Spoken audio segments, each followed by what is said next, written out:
सामने जो आप देख रहे हैं मणिकूट पर्वत। अच्छा। जब समुद्र मंथन में कालकूट विष निकला था, जी, पॉइजन, जी, तो उसको बचाने के लिए जी। भोलेनाथ जी इस पहाड़ी पर आ गए थे। ऋषिकेश की भूमि में चरण पड़ते ही आपके विचार बदल जाएंगे, आपकी भावनाएं बदल जाएंगी, आपके अंदर एक उत्साह का संचार शुरू हो जाएगा बिल्कुल, बिल्कुल। और आपकी जो भावनाएं हैं वो एक सकारात्मक हो जाएंगी। और यहाँ की शाम जो ऋषिकेश की है ना, हाँ, अलौकिक श्याम है। 2006 में हमारे पिताजी जो मेरे गुरु भी थे हाँ, का शरीर शांत हुआ जी। और अचानक बातचीत करते हुए वो गए। बोलते थे कि जब मैं जाऊंगा तो मैं हॉटलाइन से जुड़ा हूँ कान्हा से, और मुझे उनको फोन करना है, मेरे लिए पुष्पक विमान आएगा, मैं उसमें बैठ के जाऊंगा। तो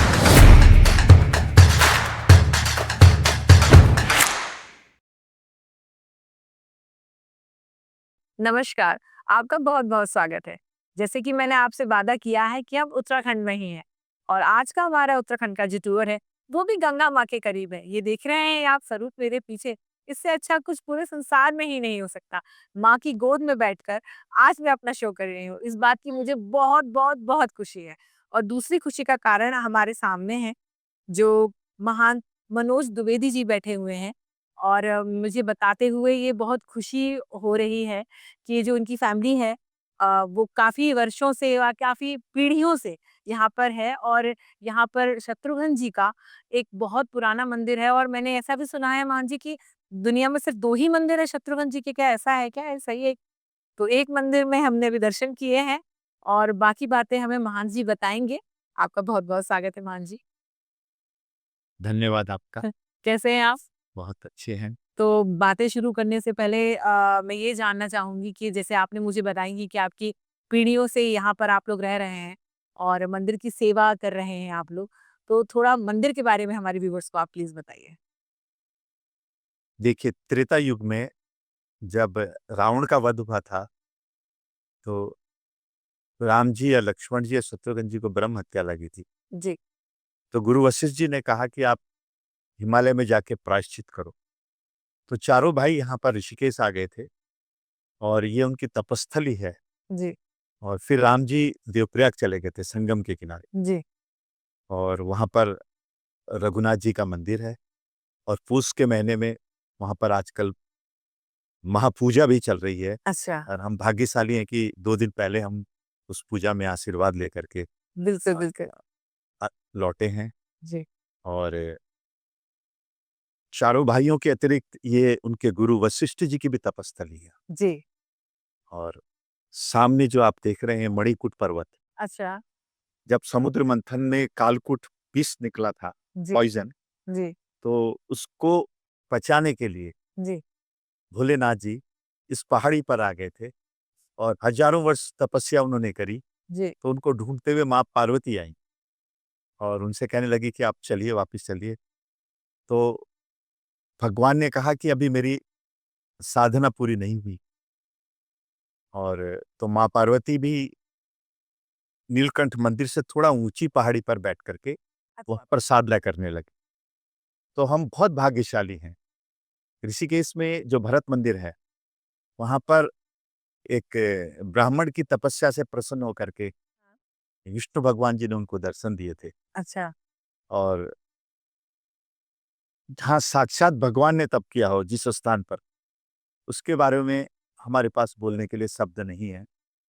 ये अनुभूति का विषय है। बिल्कुल, बिल्कुल। और इस भूमि में चरण पड़ते ही, ऋषिकेश की भूमि में चरण पड़ते ही आपके विचार बदल जाएंगे, आपकी भावनाएं बदल जाएंगी, आपके अंदर एक उत्साह का संचार शुरू हो जाएगा बिल्कुल, बिल्कुल। और आपकी जो भावना है वो एक सकारात्मक हो जाएंगी। कितना हिंसक व्यक्ति हो, प्राणी हो, कोई भी प्राणी हो, इस भूमि में आकर के वो बिल्कुल शांत हो जाए। ये तो सच में अनुभूति हो रही थी क्योंकि जब मैं आरती में बैठी हुई थी, आप भी देख रहे थे, तो एक जब मंत्र चल रहे थे, आरती हो रही थी, तो एक अलग ही समझ में ही नहीं आ रहा था कि हम कहाँ पर हैं। और देवभूमि से जब मैं आपको बताना चाहती हूँ कि जब हमारे शो की हमने बात की कि हम लोग देवभूमि जाएँगे और शुरुआत हम देवभूमि से ही करेंगे, यहाँ अलग-अलग जिनके यहाँ पर इतना कुछ है, अगर हम हर कदम-कदम पर बात करें, तो इतना कुछ है, इतने सारे मंदिर हैं, इतनी सारी विशेषताएं हैं। और अगर बद्रीनाथ केदारनाथ की भी हम बात करते हैं, 4 धाम जो यहाँ पर हैं, और हरिद्वार, माँ गंगा, इतना कुछ है, मेरे तो याद भी नहीं आ रहा था कि जब हम यहाँ जाएंगे तो किस किस बारे में बात करेंगे। अब जैसे मैं बात करूँ, जैसे जो हमारी गंगा आरती, जो यहाँ गंगा आरती हुई, और मैं बनारस भी गई हूँ, वहाँ की मैंने गंगा आरती, तो दोनों में कुछ अंतर है क्या, दोनों आरतियों में?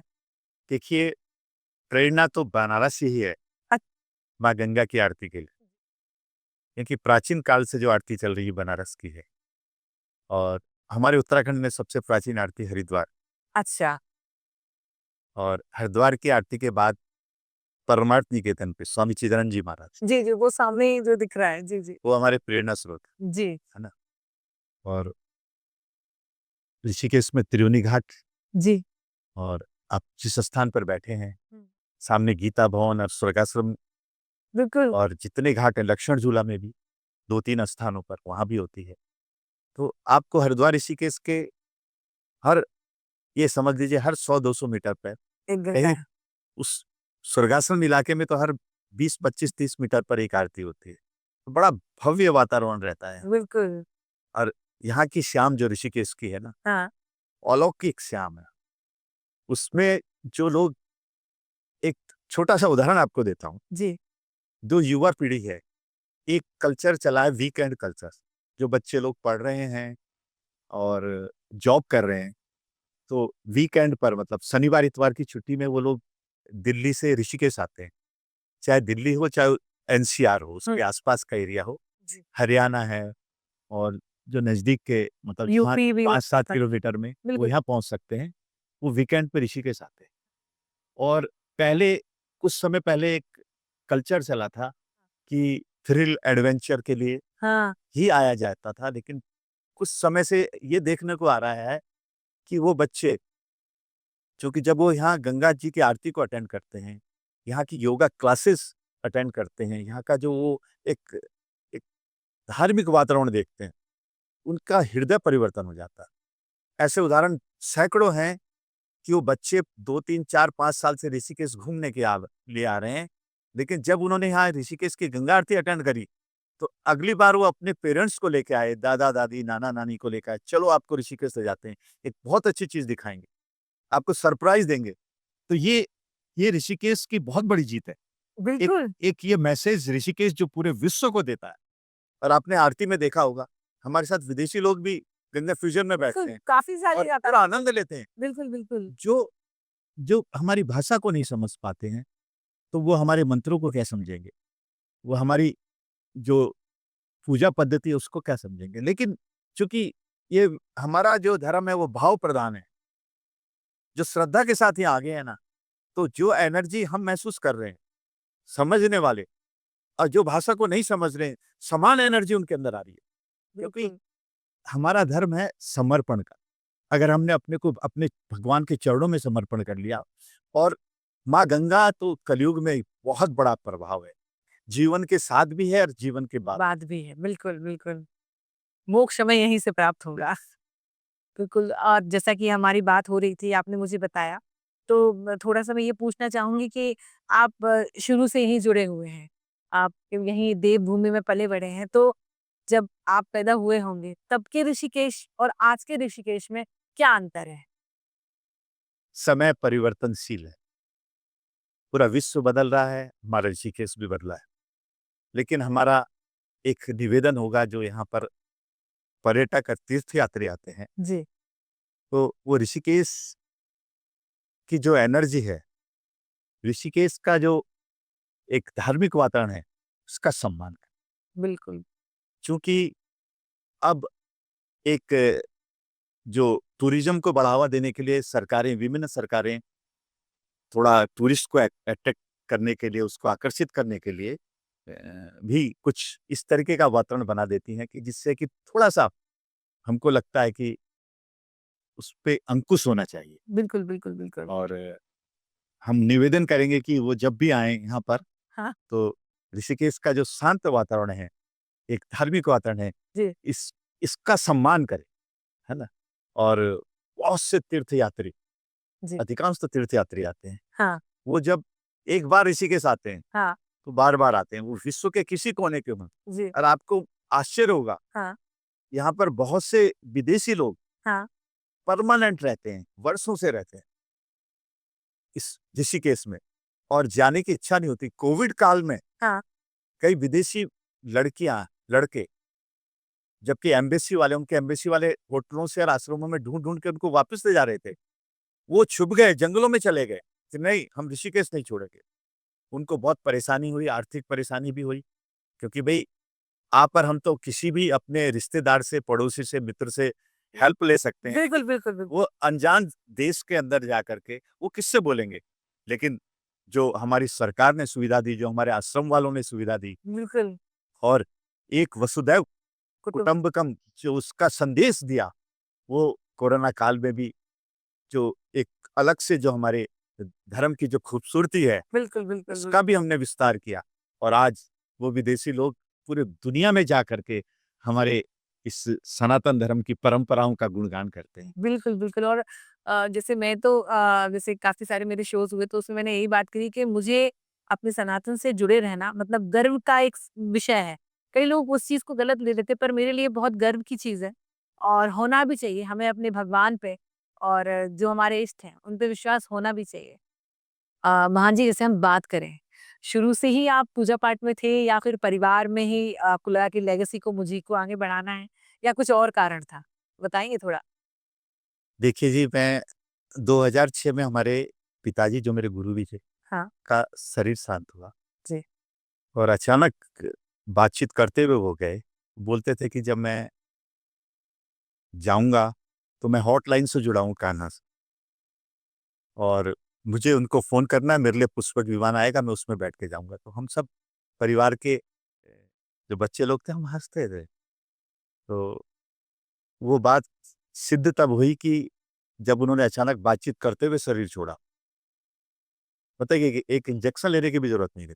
अच्छा, हाँ, तो अचानक उनका जाना तो हमारे परिवार के लिए नहीं, पूरे शहर के लिए, ऋषिकेश के लिए, और जो लोग उनके साथ जुड़े हुए थे। चूँकि वो गद्दी पे थे, शत्रुघ्न जी महाराज जी के मुख्य सेवक, हाँ, तो महंत की गद्दी पे थे, तो पूरा शहर शॉक्ड हो गया। और चूँकि वो भी राज नगरपालिका अध्यक्ष रहे, जी, और उनके बाद मुझे भी ये सौभाग्य मिला, चूँकि ऋषिकेश का ये एक उपनगर है, मुनि की रेती। अच्छा, तो यहाँ पर जो राजनीतिक डिसाइड होती है, वो आश्रमों के द्वारा होती है, संतों के द्वारा। जी, बिल्कुल। तो हम भाग्यशाली रहे कि हमको शहर की सेवा का मौका मिला।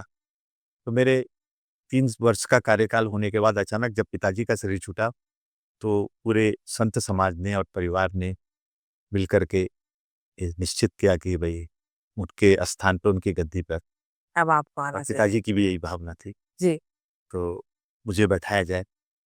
तो मैंने जिस दिन हमको गद्दी हुई, तो स्वामी शिवानंद आश्रम के जो परमाध्यक्ष स्वामी बिमलानंद जी महाराज जी थे उस समय, हाँ, तो उनकी अध्यक्षता में मुझको गद्दी हुई, और मैंने उसी दिन प्रण कर लिया था कि मैं आज के बाद राजनीति नहीं, में पूरा का क कार्यकाल 2 साल का इसको पूरा कर लूँगा, और उसके बाद राजनीति पे अभी भी आप हैं क्या? नहीं, ये 2006 की बात थी। अच्छा, 2008 में मेरा कार्यकाल पूरा हुआ, तो मैंने अपने को राजनीति से पृथक कर लिया। बिल्कुल, बिल्कुल।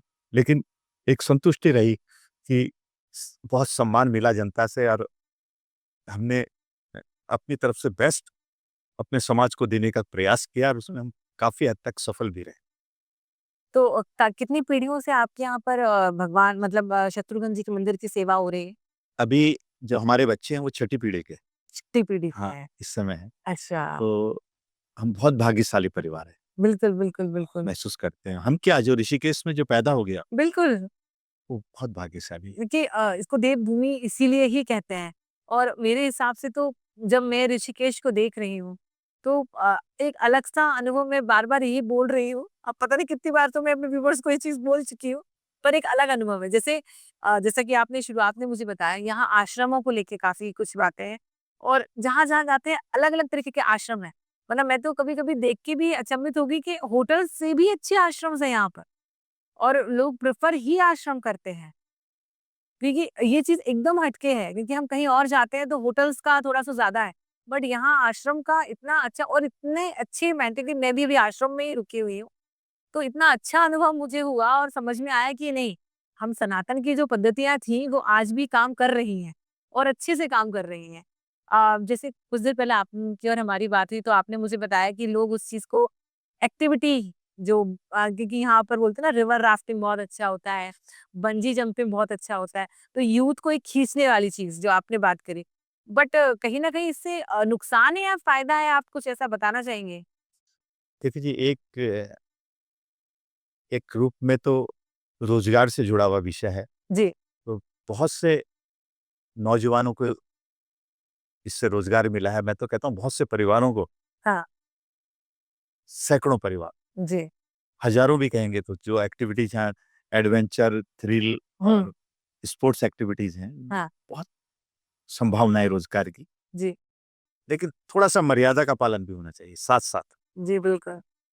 और उसके लिए समय-समय पर यहाँ के जो जागरूक युवा हैं, हुँ, संत समाज है, उनको आगाह भी करते रहते हैं, और उनको हम लोग कभी-कभी टोकते भी हैं अगर हमें कुछ गलत लगता है, हाँ, और वो लोग सम्मान भी करते हैं, ऐसा नहीं है। जी, लेकिन कभी-कभी अनजान लोग जो बाहर से आते हैं, जी, अति उत्साह में, हाँ, वो भूल जाते हैं कि ये तीर्थ नगरी है, हाँ, तो फिर कभी-कभी क्रोध भी करना पड़ जाता है।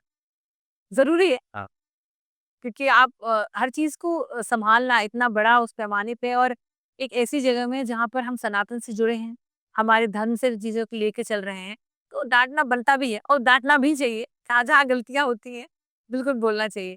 तो जैसे हम बात करें, आगे हम ऋषिकेश को लेके जैसे बात कर रहे थे, गंगा गंगा घाट, गंगा जी को लेके, लक्ष्मण झूला, राम झूला, मैं तो कन्फ्यूज़ ही हो रही हूँ। जैसे आप बद्रीनाथ, केदारनाथ भी आप तो गए ही होंगे, हमारा तो अभी तक सौभाग्य नहीं हुआ वहाँ जाने का। तो जब आपदा आई थी 2013 में, तो क्या अनुभव था? थोड़ा-सा बताएँगे?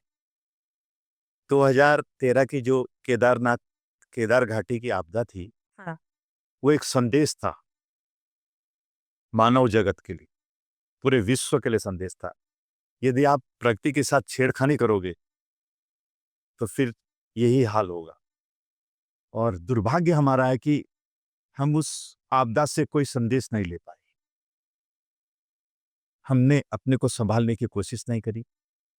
जब प्रकृति के साथ छेड़खानी होगी, तब आपदाओं को हम निमंत्रण देंगे। बिल्कुल, बिल्कुल, बिल्कुल। और इस समय मुझे एक बात पे गर्व होता है जी, कि हम इसी मिट्टी में जन्मे हैं, इसी मिट्टी से बने हैं।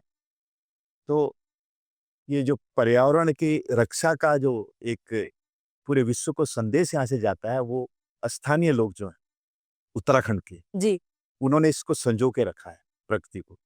पूरा कोशिश करते हैं, लेकिन उसके बावजूद भी हम उस स्तर तक सफल नहीं हैं, जितना हम चिंता करते हैं।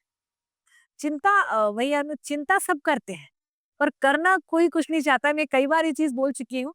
जैसे अगर एमपी की बात करते हैं हम, तो इंदौर क्यों नंबर 1 होता है सफाई के मामले में? क्योंकि वहाँ के लोगों के दिमाग में सफाई बस चुकी है। बस। मैं आपको सही बताती हूँ, जैसे जब मैं सिक्किम गई, आपको मैं एक एग्ज़ाम्पल देती हूँ, तो सिक्किम भी पूरा जो स्टेट है, वहाँ बिल्कुल नहीं है। तो कचरा फेंक ही नहीं सकते। एज़ अ ह्यूमन और एज़ अ इंडियन हम लोग कचरा बाहर फेंक देते हैं, पर आपका मन ही नहीं होगा वहाँ फेंकने का।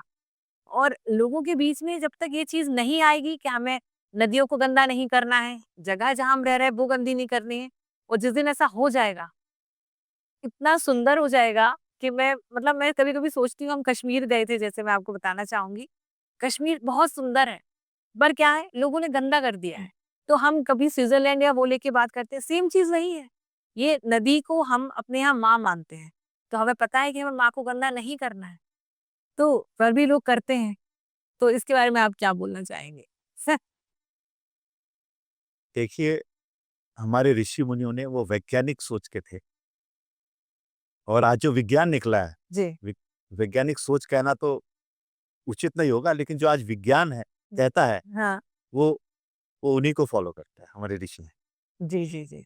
वो प्रकृति के प्रति समर्पण के लिए हमारी जो पूजा पद्धति है, उसमें सबसे पहले पंच तत्वों की पूजा होती है। जी, बिल्कुल। तो वो एक संदेश है पूरे विश्व का। जी। कि अगर हम अपने प्रकृति को रिस्पेक्ट देंगे हुँ। तो फिर ये दुनिया अच्छी चलेगी जी। और प्रकृति हमको उसका कई गुना वापस देगी। बिल्कुल, बिल्कुल और ठीक है। यही बात ऋषि मुनियों के बाद साधु समाज, संत समाज, उनके माध्यम से भी पूरी दुनिया में जाती है। जी, अभी जो महाकुंभ हो रहा है जी, प्रयाग में, बिल तो वो उसमें भी एक संत समाज का, ऋषिकेश से हमारे जो संत लोग वहाँ जा रहे हैं, हाँ, हाँ। उनका भी एक सबसे बड़ा एक नारा ये है कि हम लोग इस प्रकृति को अपना सब कुछ समझें और इसको रिस्पेक्ट दें और इसकी इसकी देखभाल के लिए हमको जो करना चाहिए जी। वो सब हम करें। बिल्कुल, बिल्कुल। और मैं तो भी प्रार्थना ही कर सकती हूँ लोगों के लिए कि जैसा आप सोच रहे हैं आने वाले समय में लोग ऐसा ही करें। और मैं बहुत-बहुत आपको धन्यवाद देना चाहती हूँ कि आपने अपना कीमती समय मुझे दिया। इतनी ठंड में भी आप यहाँ बैठे हैं और एक अलग ही मौसम हो रहा है यहाँ पर, बहुत अच्छा लग रहा है। और धन्यवाद देना चाहूँगी, इतनी अच्छी आरती आपके द्वारा मुझे देखने को मिली और हमने रिकॉर्डिंग भी लगभग पूरी की है। और रिकॉर्डिंग करते टाइम हम लोग खो जा रहे थे कि कैसे इसको और कैसे क्या करें, लेकिन एक बोलते हैं ना, मन में बहुत शांति मिली और आपकी बातों ने भी हमारे ऊपर काफ़ी असर किया। और आशा करते हैं व्यूअर्स और जो देखने वाले लोग हैं, वो भी कुछ सीखेंगे जैसा कि आपने बताया। तो आपका बहुत-बहुत धन्यवाद। ओम सर्वे भवन्तु सुखिनः, सर्वे सन्तु निरामया, सर्वे भद्राणि पश्यन्तु मा कश्चित् दुःखभाग् भवेत्। ओम असतो मा सद्गमया, तमसो मा ज्योतिर्गमया, मृत्योर्मामृतंगमया। ओम पूर्णमदः पूर्णमिदं पूर्णात् पूर्णमुदच्यते, पूर्णस्य पूर्णमादाय पूर्णमेवावशिष्यते। ओम शांति शांति शांति।